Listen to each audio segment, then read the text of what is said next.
The first fine felt like a mistake. It was placed under my windshield wiper early in the morning, printed on official HOA letterhead, citing unauthorized parking in a reserved space. The amount wasn't small, but it wasn't devastating either. It was the kind of fine designed to be annoying enough that most people would simply pay it and move on. I didn't. Because the space I had parked in was mine. It had been assigned to my unit when I purchased the property. It was written clearly in the closing documents, mapped out in the parking layout, and used by me every day without issue. There had never been confusion, never a warning, never even a hint of conflict. Until that morning. At first, I assumed it was a clerical error. HOAs managed hundreds of details, mistakes happened. I set the notice aside, planning to resolve it calmly through proper channels. But the next morning, another fine appeared. Same reason. Same space. Same accusation. That was when the situation shifted from confusion to concern. 2 fines in 2 days weren't an oversight. They were a pattern.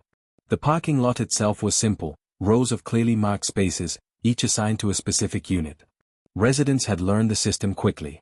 It was one of the few areas where clarity actually existed. Which made the accusation even stranger. There was no ambiguity about where I was allowed to park. And yet, someone was insisting otherwise. I began to pay closer attention. Each morning, I checked the windshield before getting into the car. Each evening, I noticed who was coming and going, who parked where, and how the spaces were being used. Nothing about the lot suggested confusion. Everything pointed to intention. The third fine confirmed it. This time, the notice included a warning about escalating penalties and possible towing if the violation continued. The tone had shifted from corrective to punitive. And that was when I noticed her.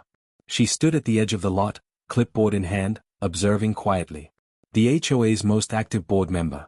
Known throughout the community for her strict interpretation of rules and her constant presence in enforcement matters. She had built a reputation over the years. Some respected her dedication. Others avoided her entirely. She moved through the neighborhood with a sense of authority that extended beyond her official role.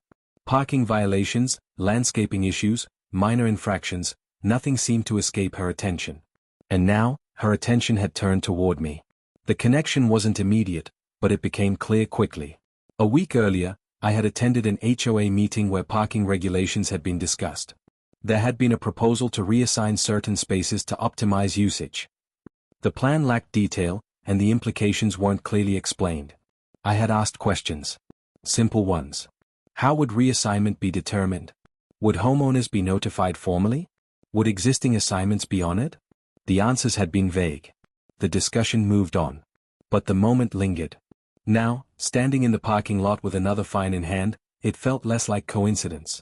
The situation wasn't about misunderstanding a parking rule. It was about redefining it. And I was the first test case. I walked back to my unit, pulled out the original property documents, and reviewed them carefully.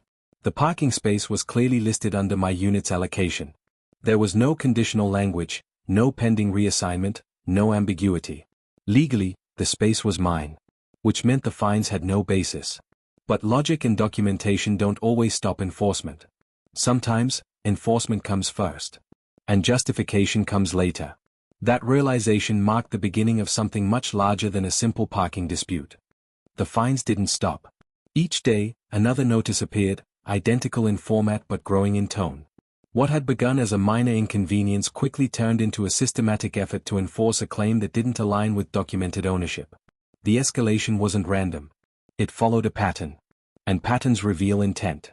I began reviewing not just my own documents, but the structure of the HOA's authority over parking spaces. The governing documents outlined general rules, visitor parking restrictions, towing policies, usage guidelines, but individual space assignments were tied directly to property ownership records. That distinction mattered. The HOA could regulate behavior. It couldn't redefine ownership. At least, not without formal process. Yet the fines suggested otherwise. I expanded my observation beyond my own situation. Other residents seemed unaffected. Their parking routines remained unchanged. No notices, no warnings, no visible disruption. Whatever enforcement was happening, it wasn't widespread. It was focused. And that focus pointed directly at me. The underlying struggle wasn't about parking.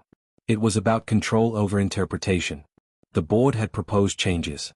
I had questioned them. Now, Enforcement had appeared without formal adoption of those changes. The gap between proposal and enforcement created a gray area, one that could be used selectively. And selective enforcement, once established, becomes difficult to challenge without evidence. So I started collecting it. As the situation continued, something unexpected began to happen. Neighbors started noticing. At first, it was subtle. A glance at the growing stack of notices on my dashboard. A quiet acknowledgement while passing through the parking lot. Small moments of recognition that suggested awareness. Then came the conversations. Careful, measured, often indirect.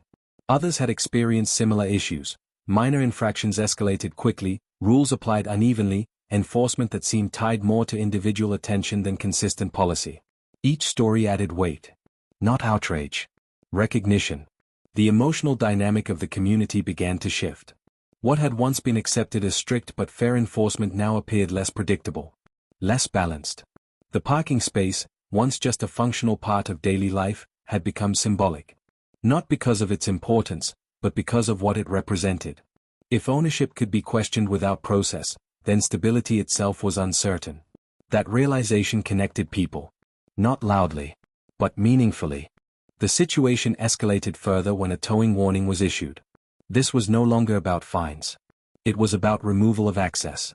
The risk wasn't theoretical anymore. It was immediate.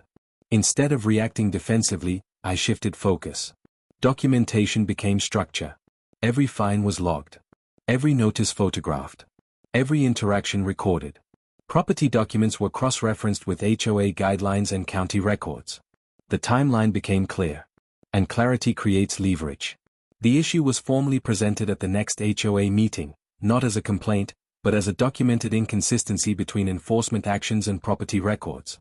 The room responded differently this time. Because evidence changes tone.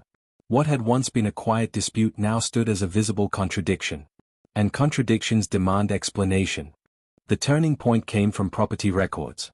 While verifying my own parking assignment, I reviewed adjacent spaces, including the one consistently used by the board member who had initiated enforcement. What I found changed everything. Her parking space was not formally assigned to her unit.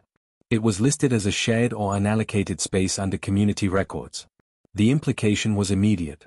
She was enforcing ownership claims that didn't apply to her own usage. The contrast was undeniable. My space was documented. Hers was not. The pattern of enforcement shifted from questionable to contradictory. And once exposed, it couldn't be ignored. The resolution was quiet but decisive. The fines were withdrawn. The towing threat was removed. Parking assignments were reviewed formally and corrected where necessary. The board member stepped back from enforcement responsibilities. No public admission was made. None was needed. The documentation had already established the truth. The parking space remained mine. Unchanged.